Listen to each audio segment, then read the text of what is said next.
Damon from Blythedale's Engineering Department. I'm happy to be able to share a special book with you as we celebrate Black History Month at Blythedale. Today's book is a graphic novel called March. It was written by Congressman John Lewis and Andrew Aydin and illustrated by Nate Powell. I'm going to read a portion of the book jacket and an excerpt from the book now. March, Book 1. We join John Lewis in his office. In his office is also a lady with two young boys. He's interrupted by a knock on the door. Knock, knock. Sir, it's time. Thank you. Congressman Lewis, thank you so much for taking the time to speak with us today. You have no idea how much this means to me, and she bumps the kids forward. Thank you, John Lewis. Thank you, Mr. Lewis. Anytime. You're welcome. He exits out the room into a larger room where he's greeted by an older lady. Bob, she says. Rosa, thank you for waiting. How are you? I'm good, Bob. Are you ready? I'm ready. Congressman, before you go, there's a message here. It's from Jim Lawson. We flash now to March 26, 1958. John says, I was attending First Baptist Church in downtown Nashville. You could literally stand on the steps, throw a baseball, and hit the steps of the Tennessee State Capitol. A young man will be joining us this evening, if you're interested. He'll be conducting a workshop on nonviolence. We're at First Baptist. His name is Jim Lawson. The congregation, led by Kelly Miller Smith, were Black Baptists who left the white church because they had been forced to worship in the balcony.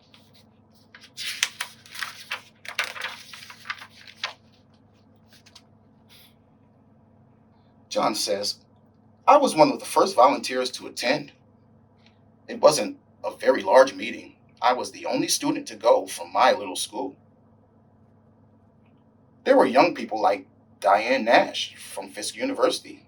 Others came from Emory Medical College, Meharry. There were young people like Diane Nash from Fisk University. Others came from Meharry Medical College and Tennessee State.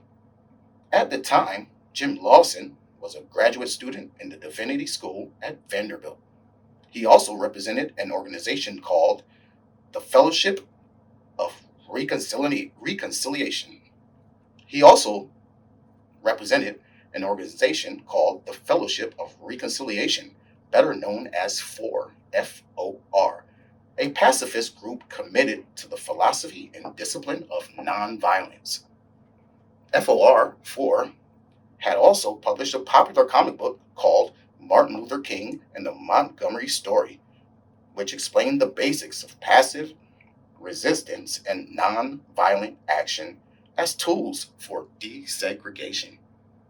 I want to start working with young people, with students, high school and college students.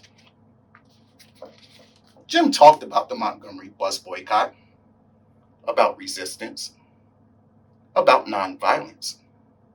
He spoke of Gandhi, this little brown man from India, using the way of nonviolence to free an entire nation of people, and how we could apply nonviolence just as Dr. King did in Montgomery, all across America, South and North, to eradicate some of the evils we all faced.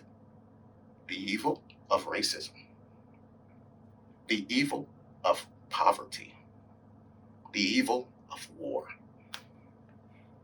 Jim Lawson conveyed the urgency of developing our philosophy, our discipline, our understanding. His words liberated me. I thought, this is it. This is the way out.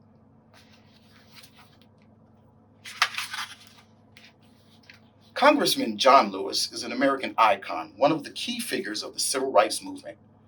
His commitment to justice and nonviolence has taken him from an Alabama sharecropper's farm to halls of Congress, from a segregated schoolroom to the 1963 March on Washington, and from receiving beatings from state troopers to receiving the Medal of Freedom from the first African American president.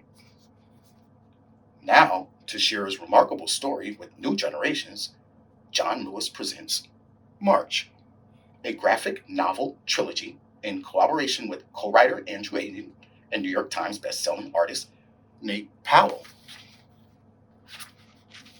March is a vivid first-hand account of John Lewis's lifelong struggle for civil and human rights, meditating in the modern age on the distance traveled since days of Jim Crow and segregation, rooted in Lewis's personal story.